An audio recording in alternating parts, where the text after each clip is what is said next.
ప్రజలందరికీ నమస్కారం. ఈరోజు మనం తెలుసుకోవాల్సింది సెప్టెంబర్ నెల వృశ్చిక రాశి ఫలితాలు. ఈ క్రోధినామ సంవత్సరంలో ఈ సెప్టెంబర్ నెల వృశ్చిక రాశి ఫలితాలను ప్రకారంగా చూసుకుంటే స్థితిగతులు ఎలా ఉన్నాయి, ఇలా యోగం ఎంతవరకు వచ్చేసింది, వీళ్ళు చేయాల్సిన పనులు ఎంతవరకు ఉన్నాయి, ఎప్పటి నుంచి ఎప్పుడు వరకు టయాలనేది అభివృద్ధిగా రాబోతున్నాయనేది మనం తెలుసుకోబోతున్నాం. జై సమ్మక్క సారలమ్మ వనదేవత మహాశక్తి అంబవారు జై కొండదేవత.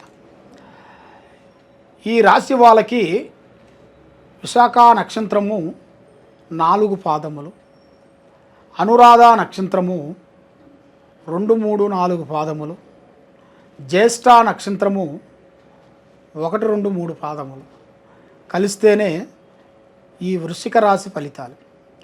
కాబట్టి ఈ వృశ్చిక రాశి వాళ్ళకి ఆదాయములో 8, ఖర్చులో 14, రాజపూజిత 4, అవమానాలు 5 కనబడుతున్నాయి.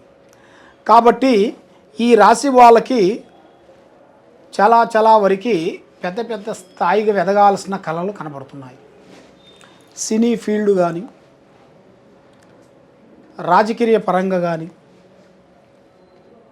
వీళ్ళకి మెయిన్గా ఈ జాతకములో ఉండవలసిన వాళ్ళకి వీళ్ళు ఊహించని స్థాయికి వెదుగుతారు. పెద్ద స్థాయిగా అంటే వీళ్ళు అనుకోరు ఫలానా స్థాయికి వెదుగుతాము, ఫలానా విధానాలుగా మాకు కలిసి వస్తుంది అనేది కూడా వీళ్ళకి కూడా తెలియదు. కాబట్టి వాళ్ళ తెలివితేటని బట్టి, వాళ్ళ టాలెంట్ని బట్టి, వాళ్ళ ధైర్యాన్ని బట్టి కొన్ని అభివృద్ధి అయ్యే మార్గాలు కొన్ని కనబడుతున్నాయి. కాబట్టి ఈ రాశిలో ఉండవలసిన వాళ్ళకి గత 3 సంవత్సరాల క్రితంలోనే కొన్ని బ్రేకులు తగిలినాయి. ఆ బ్రేకుల వల్ల వీళ్ళు ముందుకు ఎదగకోకుండా కొన్ని సమస్యలతో నిదానముగా ఒక్కొక్క స్టెప్పు ఎదుగుతూ వస్తున్నారు. ఇప్పుడు ఈ సెప్టెంబర్ నెల 13వ తారీఖు నుంచి కొన్ని పనులు రాబోతున్నాయి. పెద్ద కార్యక్రమాలు, చేయాల్సిన పనులు, ఉద్యోగ విశేషాలు, వ్యాపార విషయాలు, కుటుంబ విషయాల్లో కొన్ని మార్పులు రాబోతున్నాయి.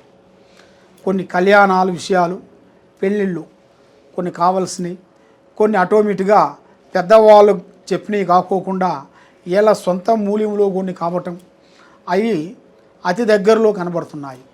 కాబట్టి మీరు ఏ పని చేసినా, ఏ కళ్యాణం చేసుకున్నా, ఏ కార్యక్రమానికి వెళ్ళినా కొన్ని జాగ్రత్తలు మీరు పాటించాలి. కొన్ని జాగ్రత్తలు మీరు పాటించని వెడల మీ మీద ఆటోమేటిక్గా లేనిపోయినవన్నీ వచ్చి పడిపోతుంటాయి. అంటే మీరు ఏం చేయరు, ఏమి చేయకపోయినా కూడా మీ మీద కొన్ని చెడు ఆరోపణలు కొన్ని వస్తుంటాయి. ఫలానా వాడు ఫలానా ఈ విధంగా ఉంది, ఫలానా స్త్రీ ఈ విధంగా ఉంది అన్నిటిగా కొన్ని లేనిపోయిన మాటలు మనకి ఏమి చేయకపోయినా కూడా అవి ఆటోమేటిక్గా ఆ సమస్యలు వచ్చి పడిపోతుంటాయి. అవి మీకు దగ్గరలోనే ఉన్నాయి. కాబట్టి అవి పడక ముందే మీరు కొన్ని జాగ్రత్తలు పాటించాలి. కొన్ని పనులు మీరు పూర్తి చేసుకోవాలి. కాబట్టి మీకు మెయిన్గా మీ మీద ఉండాల్సిన కొన్ని గ్రహాలు కనబడుతున్నాయి. ఆ గ్రహాలని మీరు శాంతం చేయించుకోవాలి. శాంతం చేయించుకుంటేనే మీకు మంచి జరుగుతుంది.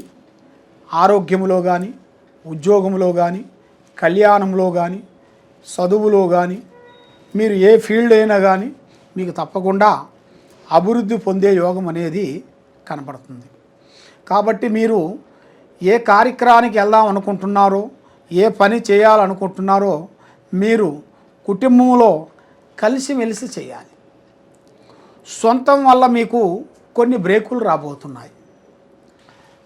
కొంత బంధువుల వల్ల, కొంత స్నేహితుల వల్ల కొన్ని సమస్యలు వచ్చే మార్గాలు కొన్ని కనబడుతున్నాయి. కాబట్టి మీరు ఏ కార్యక్రమం చేయాలనుకున్నా కూడా సొంత ఆలోచనలోకి పోకోకుండా మనకి కుటుంబంలో ఉండవలసిన వాళ్ళని సంప్రదించి వాళ్ళ డైరెక్షన్ తీసుకొని మీరు ముందడుగు వేస్తే తప్పకుండా మీకు మంచి రిజల్ట్ కనబడుతుంది. మంచి మంచి పనులు అనేది మీకు అభివృద్ధి అయ్యే మార్గాలు కొన్ని కనబడుతున్నాయి. కాబట్టి మెయిన్గా మీ జాతక బలంలో చూసుకుంటే ఈ శత్రు దోషాలు కొన్ని కనబడుతున్నాయి.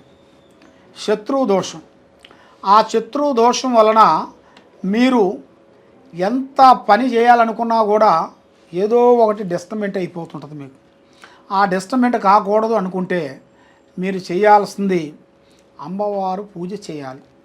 మరి ఏ అమ్మవారు పూజ చేస్తే మాకు కలిసి వస్తుంది స్వామి అని చాలామంది మమ్మల్ని అడుగుతుంటారు.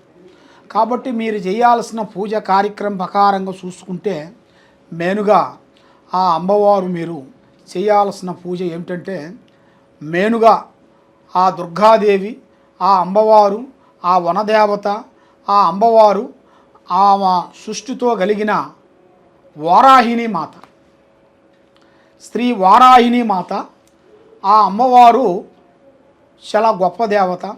ఆ అమ్మవారిని మీరు పూజించాలి. ఆ అమ్మవారికి మీరు తప్పకుండా మీ ఇంట్లో అమ్మవారిని పెట్టుకొని పీఠం పెట్టుకొని 9 వారాల పాటు అష్టమి రోజున మీరు ఆ అమ్మవారిని నిలుపుకోవాలనుకుంటే అష్టమి రోజునే పెట్టుకోవాలి, ఏరే రోజు పెట్టకూడదు. ఆ అష్టమి రోజుని పెట్టుకోవాలి. ఆ అష్టమి రోజు కూడా పగులు పూట చేయకూడదు, రాత్రిపూట 7 దాటిన తర్వాత 7 దాటిన తర్వాత ఆ అమ్మవారికి మీరు ఆ వారాహిణి మాత పూజ తప్పకుండా మీరు చేసిన వెడల ఆ 9 వారాలు మీరు తప్పకుండా చేస్తే ఆ అమ్మవారు మీకు ఏ రూపములైన ఒక రూపంలో మిమ్మల్ని కటాక్షిస్తుంది. మీ శత్రువుల్ని సర్వనాశనం చేస్తుంది. మీ మీద ఉండాల్సిన కర్మదోషాలు వెళ్ళిపోతాయి. మీ ఆరోగ్యాలు బాగుంటాయి. మనశ్శాంతి ఉంటుంది. లక్ష్మి నిలబడుతుంది. చేయాల్సిన కార్యక్రమాలు మీకు అభివృద్ధిగా పొందుతారు. సర్వోజన సుఖినో భవంతు.